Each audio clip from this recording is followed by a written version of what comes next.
Chapter 6 The Sages Curse Yaduvanshis. Parashar said, as the time passed, Yaduvanshis grew stronger and more influential. Now no longer did they like the welcoming and treating of the great sages by Lord Krishna. Lord Krishna knew about their disliking, but secretly he was pleased by this change in Yaduvanshis' behavior, for he knew that by disregarding the saints and the scriptures, they would meet their end sooner. Once the Yaduvanshis clothed Jambavati's son Sambh in a woman's attire and, showing him to the sages, asked mockingly, Maharaja, this is our sister-in-law. She is an expecting mother. She feels shy to ask, but tell us what will be born to her. Through their unfailing vision, the sages knew the reality and said, Fools, a pestle shall be born to her, and that pestle shall exterminate the entire Yaduvansha. Now all the Yaduvanshis were perplexed by sages' prediction and approached their king Ugrasingh. But even the king was helpless now because he could not change the words the pious sages. In due course, a pestle was born to Sambh. Frightened of an imminent fate, Yaduvanshis crushed the pestle into a fine powder and threw it into the sea. Only a nail remained, that also was thrown into the sea, where a fish swallowed it. A fisher caught the fish and cut it open and found the nail. He gave it to a hunter.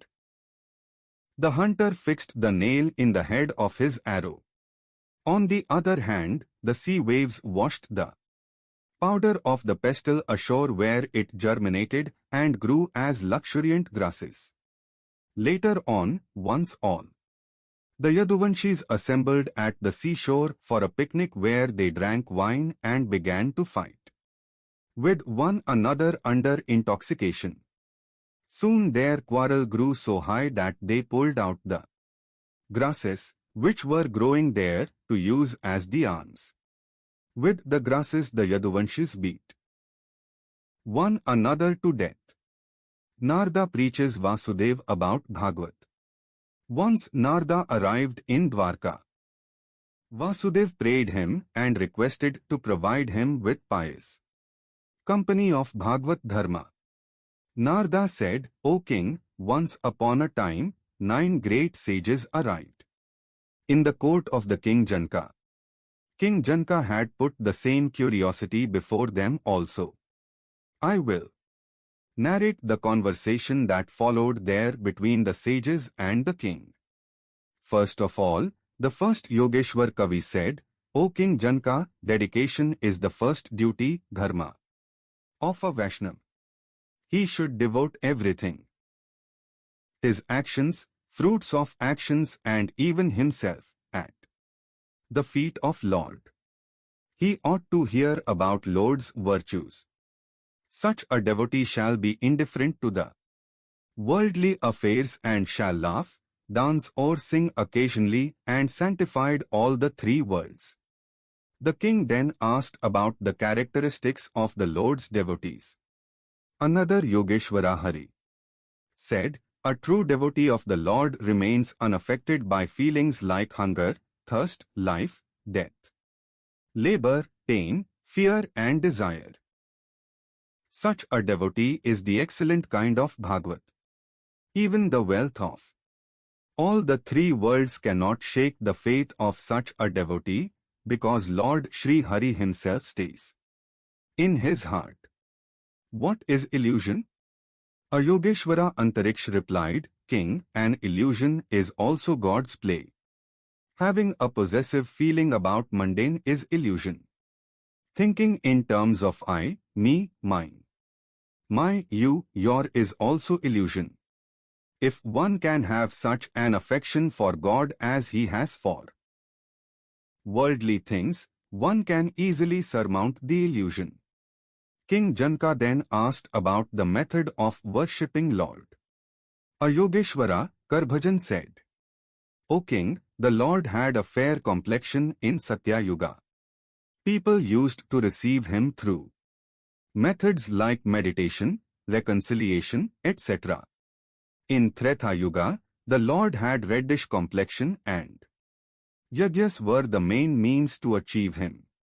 In Dwapar Yuga, the Lord had yellowish complexion and he could be pleased through worships.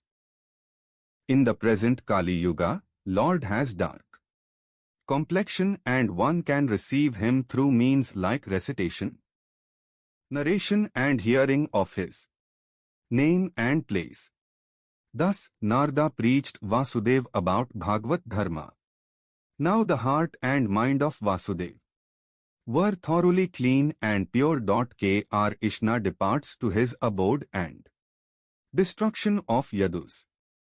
To remind Lord Krishna about the moment of his departure, Brahma arrived in Dwarka, accompanied by all the gods. He prayed to him, O Lord, you have completed your duty of what we had once requested you. Now, you please return to your abode. Lord said, on the 7th day from now, Dwarka shall submerge in the sea and Yadvas shall fight among themselves to death. I too shall depart then. The arrow of a hunter shall be the cause of my departure.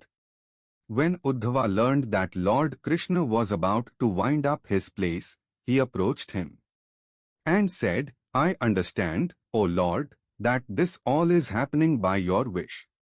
But I cannot part for a moment from your feet. Hence, take me also with you to your abode. Lord Krishna said, Uddhava, I will not go anywhere. My entire brilliance will be present in Srimad Bhagavat. You stay here preaching Bhagavad Dharma. Saying thus, Lord preached Uddhava about the Geeta jnana through the tale of Avadhut. Lord Krishna narrated thus, Uddhava, once, our ancestor Yadu happened to see Lord Dattatreya in a forest. Lord was indulged in the supreme joy in the guise of Avadhut. Yadu asked him about the reasons for his whimsical state.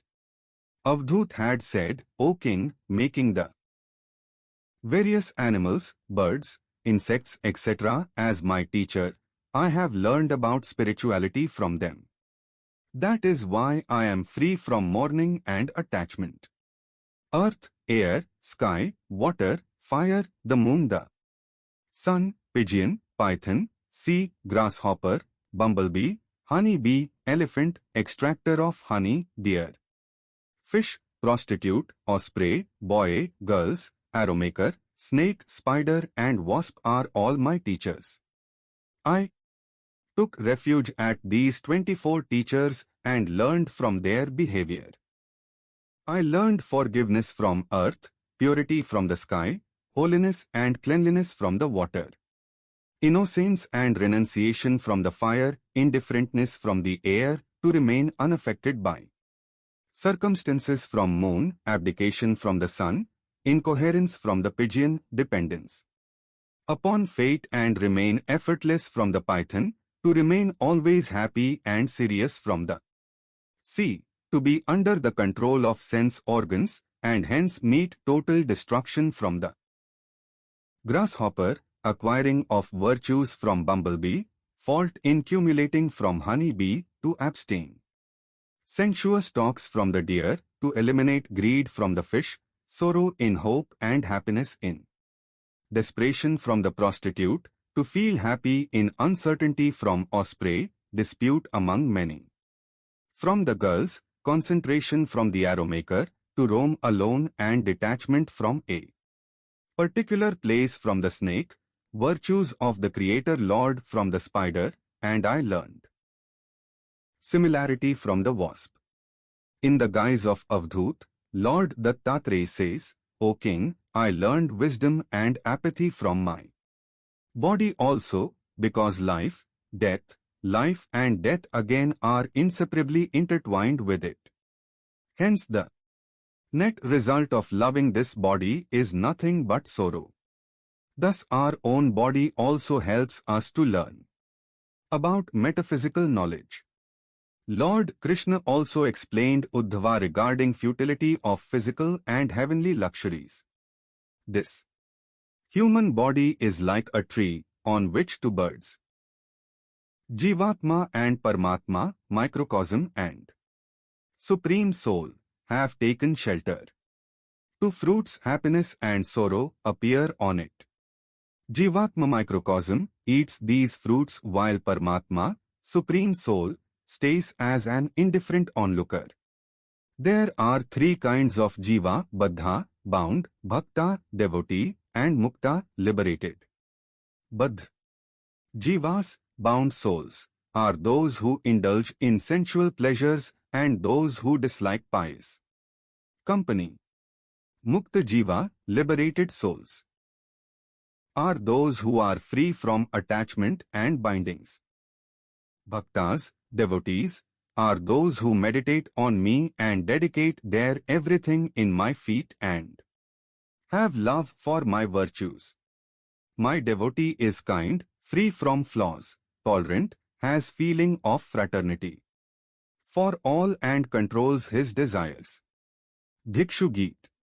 Lord Krishna said, Uddhava, in the world, there is indeed a dearth of such tolerant people who can tolerate bitter remarks of evil ones. In this context there is a tale of a greedy Brahman who lived in Ujjain. That Brahman had been badly tormented by the evil people after he had lost his wealth. But still the Brahman did not lose his patience, and regarding his present state as a result of his previous birth's deeds, he expressed his feelings thus. These people are not the cause of my miseries, neither the gods, nor body, even planets and time can be blamed for my miseries. Scriptures and learned ones held the mind itself guilty of one's miseries. It is the mind that runs the cycle of the world and makes every kind of efforts. In the absence of mind, even the soul is rendered motionless. When one accepts the dictates of the mind and indulges in sensual pleasures, soul too comes to be bound with them. The ultimate outcome of all the spiritual efforts like celibacy, study of Vedas etc. and obedience to pious actions is the concentration of mind. Concentration of mind and is abstention from sensual pleasures are the primary conditions for attainment of Paramayoga, supreme meditation. Thus, Lord Krishna preached Uddhava about Jnana Geeta. Uddhava too took Bhagavat, which is a form of the Lord, with honor and departed for Badrikashrama. Part 6. Description of dynasties in Kaliyuga. Parashar describes about the dynasties that would occur in Kaliyuga. Ripunjay or Purnajay would be the last king of Brihadrath dynasty. The kings of Nand dynasty would succeed this dynasty. Then a diplomat Brahman named Chanakya would exterminate this dynasty and enthrone Chandragupta Maurya. In Maurya dynasty, a great king would occur by the name of Ashokvardhan. After him, Yavans would rule then for 640 years. Their rule would be succeeded by the governance of the fair-complexioned foreigners, who would rule for 160 years. Thereafter, there would be no king and no subjects because people from all the classes would come forward to rule. The ruler would be selected by the majority votes. There would be no anything like holiness. Cows would grow thin like nannies. People would not marry as per their castes. Greed, selfishness and sex would be the base of marriage life. In adverse conditions, spouses would desert each other. There would be nothing like duty, responsibility and conduct. Hair would be the main item of adornment for the women. People would not have the knowledge of religious scriptures in Kaliyuga. Talkativeness would be identified with knowledge. Only those would be regarded as clever who could pick others' pockets. Children would not regard or pay due respect to their parents. Children would maintain relations with parents till their marriage only, not after that. Boys would not touch the feet of their own parents, but would pay full respect to their father and mother-in-law. Brother-in-law would be dearer to them than their own brother. Parashar says, Kali Yuga is the mine of faults. But it has only one great virtue, that the people will acquire divine position only by reciting Lord's name. Recitation of Lord's name, regardless of intention and motivation, whether it is love, derision, laziness or maliceness, would destroy one's sins. But the sinister people would do even the most difficult tasks in Kali Yuga, but they would not recite Lord's name. They would not have an interest in the Lord. Their interests would be more in sensuous things like sound, touch, beauty, scent, etc. The Paramakti, supreme salvation, that people could receive by 10,000 years of meditation in Satya Yuga, by performing yajna for 100 years in Treta Yuga and by worshipping Lord's idol for 10 years in Dwapar, that supreme salvation is easily available for people in Kali Yuga simply by reciting Lord's name for 1 day and 1 night continuously. But still, in Kali Yuga people would not have faith in Lord's name. It is their misfortune.